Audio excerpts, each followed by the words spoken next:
25 वर्षापूर्वीची आपली भेट तुम्ही ताजी केला त्याबद्दल धन्यवाद.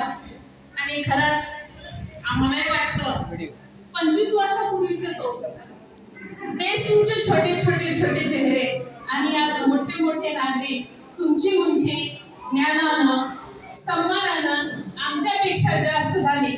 आज जर आम्हाला राष्ट्रपती पुरस्कार मिळाला असता तरी त्याचा तेवढा अभिमान वाटला नसता. तेवढा अभिमान तुमच्या पुरस्कारामुळं, तुमच्या सत्कारामुळं आणि तुम्ही आम्हाला तुमच्यामध्ये सामावून घेतला त्याबद्दल अगदी फ्रॉम माय हार्ट खरंच धन्यवाद. मी जळकोटला पहिल्यांदा जॉईन झाले. विद्यार्थी मित्रांनो, आम्ही विद्यार्थी समजत होतो, आम्ही नोकरी करत होतो, तुम्ही शिकत होतात, आम्ही टीचिंग करत होतो, तुम्ही लर्निंग करत होता. पण जसं आता शाकुल पठाणनी व्यक्त केलं तसं आपल्या पाठीवर खरंच कुणाची तरी थाप हवी होती. ती थाप आदरणीय कमलापुरे सर, कोडगिरे सर, SP केंद्रे सर हे देत असत आम्हाला. आम्हाला कधीच वाटलं की नाही की आम्ही जळकोटमध्ये कुठली तरी जिम्मेदारी घेऊन नोकरी करतोय. काही जण काटेशिवाय तर सर कधीच बोलले नाहीत आम्हाला. तर आम्हाला त्यांनी आमच्या वडिलांसारखे वाटत होते. ते दिवस आजही खरंच डोळ्यासमोर येतात. कमलापुरे सर जेव्हा जात होते तेव्हा आदर्श आपल्याकडून जात आहे की काय असं वाटत होतं आम्हाला. कधीच आम्हाला जळकोटमध्ये नोकरी करताना भीती वाटली नाही. कारण आम्हाला आदर्श देणारे, पाठीवर थाप देणारे, कमी जास्त झाले तर सावरून घेणारे आमचे गुरुवर्य होते. म्हणून मी आज या स्टेजवरून सर आजचा सत्कार तुम्हाला अर्पण करते. कारण तुमच्यामुळं आम्ही घडलो.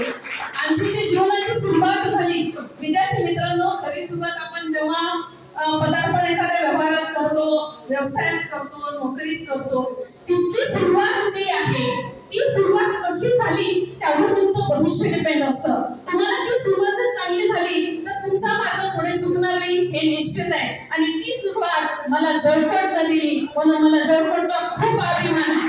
माझ्यापेक्षा माझ्या पुढे थांबलेले 100 विद्यार्थी, माझ्या पुढे 4 पावलं पुढे, खरंच मी धन्यवाद देते आपल्या सर्वांना. आणि मला आज वाटतं मी एक आदर्श शिक्षक आहे. का? कारण माझे एवढे लेकरं घडलेले आहेत त्याचा मला अभिमान आहे. म्हणून मला वाटतं विद्यार्थी मित्रांनो, खरंच ज्यांनी हे नियोजन केलेलं आहे, ज्यांनी पुढाकार घेतलेला आहे, आदरणीय महेश भुरशेट यांनी मला पहिल्यांदा जेव्हा फोन केला खरंच मला इतका आनंद झाला. अरे माझे विद्यार्थी 25 वर्षानंतर आणखी हृदयात मला ठेवलेले आहेत. खरंच मला अभिमान वाटला या गोष्टीचा. आणि आताच तुम्ही दोघांनी मत व्यक्त केलं. खरंच समाजाला तुमच्यासारख्या आदर्शाची गरज आहे, तुमच्यासारख्या सहकार्याची गरज आहे. मी पहिल्यांदा जेव्हा ही लिस्ट पाहिली तेव्हा खरंच मला खूप वाईट वाटलं. चालते बोलते माणसं ज्यांनी जळकोटचा आत्मा समजायला पाहिजे उडागंडे सरांना. अगदी छोट्या लेकरांना शिकवणं सोपी गोष्ट आहे विद्यार्थी मित्रांनो. त्यांच्यापासून त्यांनी शिखरापर्यंत नेणारे सर आज आपल्यामध्ये नाहीत. आणि दुर्दैवाने दोघांचे जवळजवळ सारखाच कालखंडामध्ये ही खूप दुर्दैवी घटना आहे. अनेकांची कारणं वेगळी असतात. तुमच्या पैशाची किंमत नाहीये विद्यार्थी मित्रांनो, पण तुमच्या आधाराची, तुमच्या शब्दाची, तुमच्या हृदयापर्यंत जाऊन त्यांना भेटण्याची आज तुमच्या मित्रांना खरंच गरज आहे. खरंच गरज आहे. पुन्हा वेळ कशी सांगता येत नाही. आणि प्रत्येकाच्या जीवनात वाईट क्षण येणारच आहे. 100 वर्षाचा आयुष्य कमी जास्त आपलं काही ना काही होणारच आहे. फरक एवढा आहे, कोणी आर्थिक संघर्षात असेल, कोणी सामाजिक असेल, कोणी मानसिक असेल, कोणी शारीरिक असेल. तिथं खरं मित्रांची गरज आहे. म्हणून विद्यार्थी मित्रांनो, तुम्ही केलेला ग्रुप हा लेफ्ट कोणीही होऊ नका. मी पुन्हा एकदा तुम्हाला सांगते, मी आदर्श हे तुम्हाला ठेवायचंच आहे. संघर्ष प्रत्येकाच्या जीवनात आहे. प्रत्येकाला संघर्ष करावाच लागतो. प्रत्येकाच्या फॅमिलीमध्ये संघर्ष आहेच. पण त्या संघर्षालाही तुम्हाला पुढे न्यायचं आहे. तुम्हाला एकमेकाच्या सहकार्य म्हणतात ना, जो संघर्ष में टिकता है वही इतिहास लिखता है. जो संघर्ष में टिकता है वही इतिहास लिखता है. अगर तुम्हें इतिहास लिखना है तो तुम्हें संघर्ष में टिकना पड़ेगा.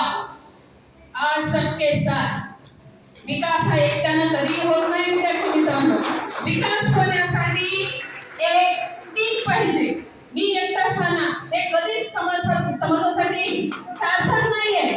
माझे सगळे शाणे झाले पाहिजे तरच तुमचा आदर्श समाजापुढे निर्माण होईल.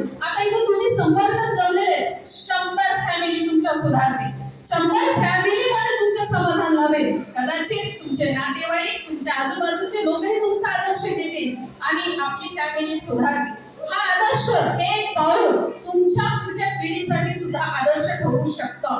कारण आपलं वर्तन आता तुम्ही म्हणालात या सरांना मी हे शिकलं त्याला तुम्ही आमच्याकडून शिकला, तुमचे मुलं तुमच्याकडून शिकणार आहे, तुमचे विद्यार्थी तुमच्याकडून शिकणार आहेत. म्हणून विद्यार्थी मित्रांनो, जीवनामध्ये जर तुम्हाला काही बनायचं असेल तर एकता सगळ्यात महत्वाची आहे. मेहनत सगळ्यात महत्वाची आहे. मेहनतीशिवाय तर या जगामध्ये काहीच मिळत नाही. कुठेही जा तुम्ही, मेहनत केल्याशिवाय तुम्हाला काहीही मिळत नाही. म्हणून प्रत्येकाने एकमेकांच्या सहकार्याने मेहनत करा, एकमेकांच्या संवाद ठेवा, एकमेकांसोबत नेहमी चर्चेत राहा, एकमेकाला आधार द्या. पैसाच आधार आहे असं नाही, पैसाच आधार आहे असं नाही. तुमचा एक शब्द कितीतरी मोठं काम करून जाऊ शकतो. एक समाधान त्याचं लाईफ बदलू शकतो. एक समाधान त्याला जीवदान देऊ शकतो. एवढी ताकद आपल्यामध्ये आहे. तेव्हा सर्व माझ्या विद्यार्थी बंधू भगिनींना विनंती आहे की हे प्रोग्राम, हे कार्यक्रम तुम्ही तुमच्या पद्धतीनं सतत चालू ठेवा. याची समाजाला सुद्धा गरज आहे. आपण पाहतो छोट्या छोट्या कारणावरून आत्महत्या करतात. कुठेतरी त्यांची मेंटॅलिटी बदललेली असते म्हणून आत्महत्या करतात. त्या ठिकाणी जर तुमच्यासारख्या मित्रांची गरज असेल, तुमच्यासारख्या मित्रांनी जर त्यांना मार्गदर्शन केलं किंवा त्यांचं थोडं दुःख कमी केलं तर कदाचित ती वेळ टळू शकते आणि एक फॅमिली जिवंत राहू शकते. एक माणूस त्या फॅमिलीला जातो म्हणजे एक फॅमिली डगाईला येते. म्हणून आपल्या या कार्यक्रमामधून एक आदर्श घेऊन आपण सर्व विद्यार्थी बंधू भगिनींनी पाऊल पुढे टाकावं. आमच्या महिलांनी सुद्धा त्यांची लेकरं बाळं अडचणी सगळ्या मागे ठेवून इथं उपस्थित झाल्या, म्हणून त्यांनाही मी धन्यवाद देते. आणि असाच वेळ काढत जा. लाईफ मध्ये वेळ तरी भेटत नाही, वेळ हा आपल्याला काढावाच लागतो. आणि काढण्यात तर पहा आज सगळ्यांचे चेहरे हसरे दिसतात. एक कोटी जर मी दिले असते तुम्हाला तरी तुम्हाला हसू आलं नसतं. ते समाधान मला मोजता आलं नसतं. जे समाधान आज तुमच्या या मैत्रीमध्ये, एकतेमध्ये या प्रसंगी आहे, हे समाधान ठेवा, माणुसकी ठेवा. माणुसकीमुळं हजारो लोकांची मनं आपण जिंकू शकतो. त्यांच्या हृदयावर आपण राज्य करू शकतो. ते काम तुम्ही करावं. आणि मला खात्री आहे माझे विद्यार्थी आदर्श आहेत. माझे विद्यार्थी आदर्श आहेत. सर्व क्षेत्रामध्ये काम करणारे माझे विद्यार्थी आहेत. त्यामुळे त्यांना शिकवायची मला गरज नाही, कारण ते आपोआपच तयार झालेले आहेत. आणि तयार झालेले विद्यार्थी आपल्या बरोबर आपल्या समाजाचं सुद्धा गाईड नक्कीच करतील, समाजाला सुद्धा मार्गदर्शन करतील. एवढे माझे दोन शब्द आपण अगदी शांतपणे ऐकून घेतात त्याबद्दल मी आपल्या सर्वांना धन्यवाद देते आणि या ठिकाणी माझे दोन शब्द संपवते. जय हिंद, जय महाराष्ट्र.